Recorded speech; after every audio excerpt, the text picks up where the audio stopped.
বাংলাদেশের বিরুদ্ধে ষড়যন্ত্রকে নতুন? আপনি জানেন যে বাংলাদেশের মানুষের মুক্তিকে ঠেকিয়ে রাখার জন্য মুক্তিযুদ্ধের সময় বিজয়কে ঠেকে ৭ম নৌবহর পাঠানো হয়েছিল। বাংলাদেশের মানুষের টাকায় কেনা খাদ্য জাহাজ ঘুরিয়ে দেওয়া হয়েছিল। বাংলাদেশের সম্ভাবনা নাই বলে হেনরি কিসিঞ্জার স্টেট ডিপার্টমেন্টকে দিয়ে স্টাডি করিয়ে বলা হয়েছিল বাংলাদেশ বটমলেস বাস্কেট, কোনো সম্ভাবনা নেই। এগুলো তো ষড়যন্ত্র, এটা ষড়যন্ত্র। একই ষড়যন্ত্র আপনার বাংলাদেশের বিরুদ্ধে করা হচ্ছে, আওয়ামী লীগের বিরুদ্ধে করা হচ্ছে। কিন্তু আওয়ামী লীগ এই ষড়যন্ত্রকে কিভাবে জয় করতে আমরা জানি। আমাদের নিজস্ব পরিকল্পনা আছে সুলতানা, আমরা সেই পরিকল্পনা নিয়ে এগোচ্ছি। আমরা শুনতে চাই, দেশের মানুষকে নিয়ে আপনাদের পরিকল্পনা। আপনি শুনবেন না, আপনি জানবেন। আপনি শুনবেন কেন? একটা দলের যে পরিকল্পনা থাকে সেই পরিকল্পনা তো মানুষ জানতে পারে, এটা তো কোনো গল্প না। আমরা জানাবো যত সময় আপনি জানতে পারবেন। আমি আপনাকে সেই মিছিলের কাফেলায় আপনি সহ গণমাধ্যমের যারা আছে আমরা তাদেরকে চাই, যারা বাংলাদেশকে ভালোবাসে, যারা বাংলাদেশ স্বপ্ন দেখে যে আমার সোনার বাংলা আমি তোমায় গাইব, সোনার বাংলা আমি তোমায় ভালোবাসি, এটা আমরা মন খুলে গাইব, নির্ভয়ে গাইব। আমার জাতীয় পতাকা পথ পথ করে উঠবে, যেখানে কেউ বাধা দিবে না, যেখানে আমার খেলোয়াড়দের রক কেউ কেটে দিবে না, যেখানে কোনো শিক্ষক লাঞ্ছিত হবে না, যেখানে কোনো বিচারপতিকে অপমানিত হতে হবে না, সেখানে কোনো বিচার প্রার্থীকে নির্যাতিত হতে হবে না। আমরা সেই কাফেলায় আপনাদেরকে চাই। আমরা সেই বাংলাদেশ গড়ার জন্য প্রস্তুতি নিচ্ছি এবং যথাসময় আমাদের সেই কর্মকৌশল আপনাদের সামনে দেওয়া হবে। এখন আমি আপনাকে শেষ প্রশ্ন রাখছি যে ধরেন গত 1 বছরে আপনাদের নিজেদের মূল্যায়নটা আপনারা কি করলেন? দেশের এই পরিস্থিতি কেন হলো?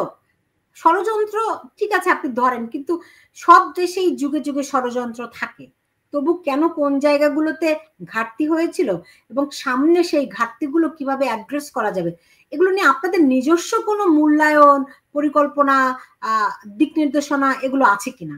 ডেফিনেটলি আছে। আমাদের মধ্যে অবশ্যই আমরা এগুলো নিয়ে আমরা আলোচনা করি। আমাদের মধ্যে আমরা রাজনৈতিক দল হিসাবে আমাদের যারা হচ্ছে এখানে স্টেক হোল্ডাররা আছে আমাদের দলের, তাদের সঙ্গে আমরা সলা পরামর্শ করছি। বাংলাদেশ আওয়ামী লীগ তো একটা ছোট দল না, অনেক বড়। তাদের সঙ্গে আমরা আলাপ আলোচনা করছি। এই পরিস্থিতিতে বাংলাদেশের আওয়ামী লীগের মধ্যে কি কি দুর্বলতা ছিল সেই দুর্বলতা নিয়ে পর্যালোচনা করছি।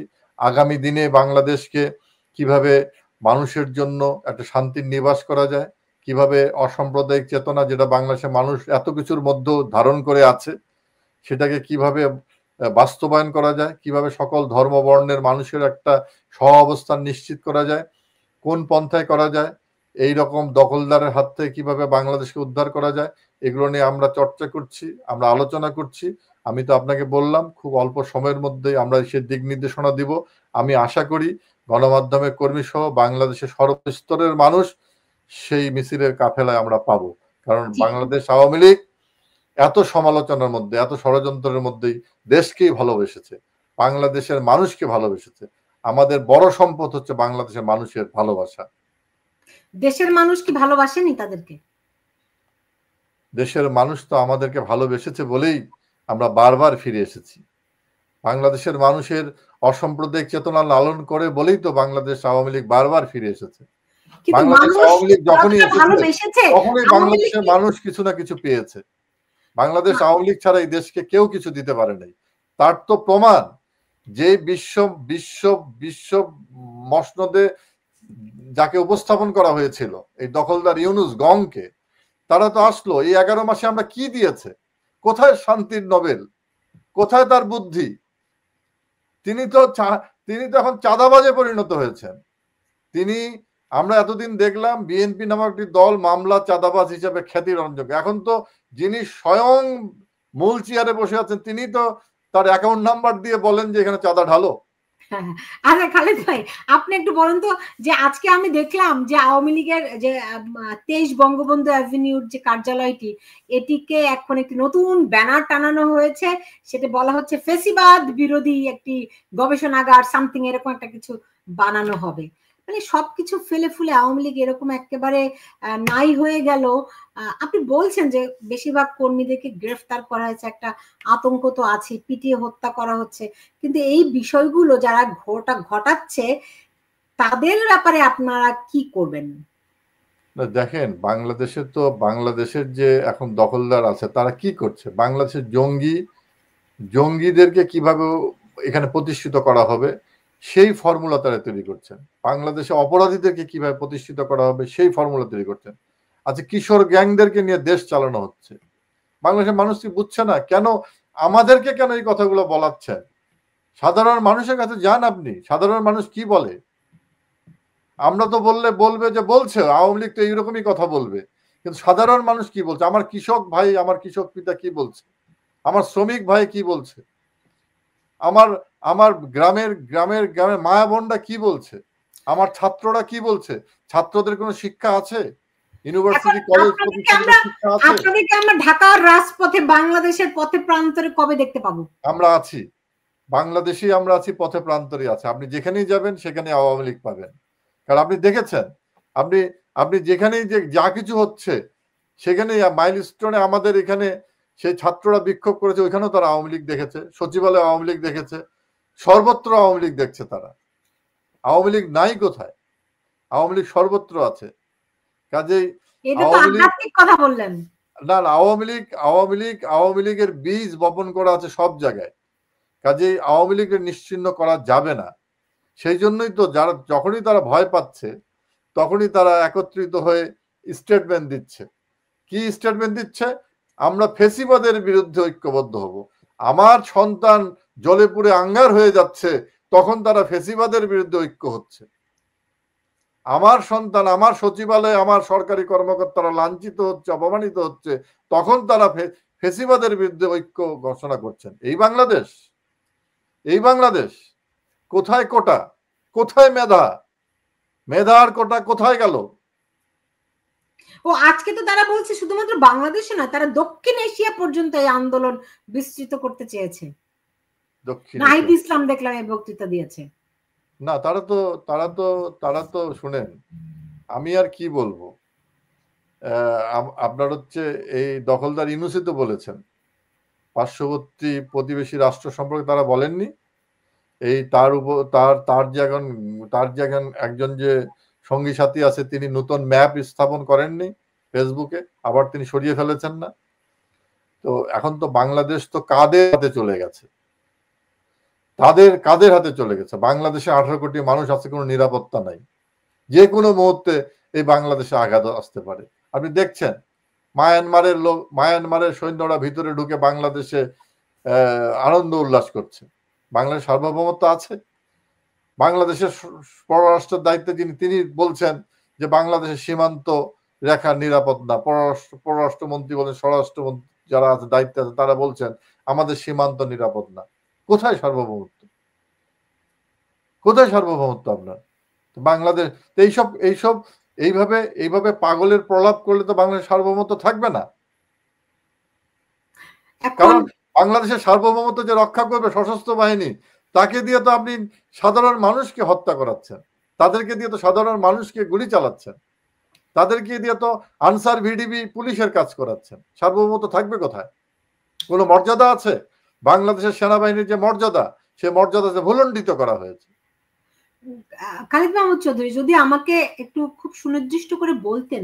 দেখুন, এ কথা তো সত্য, ধরেন এস আলমের বিরুদ্ধে অনেক অভিযোগ আছে, এরকম একটা অভিযোগ তো আমার বিরুদ্ধেও আছে। তা আপনাকে তো আমার বিরুদ্ধে অভিযোগটা প্রমাণ করতে হবে।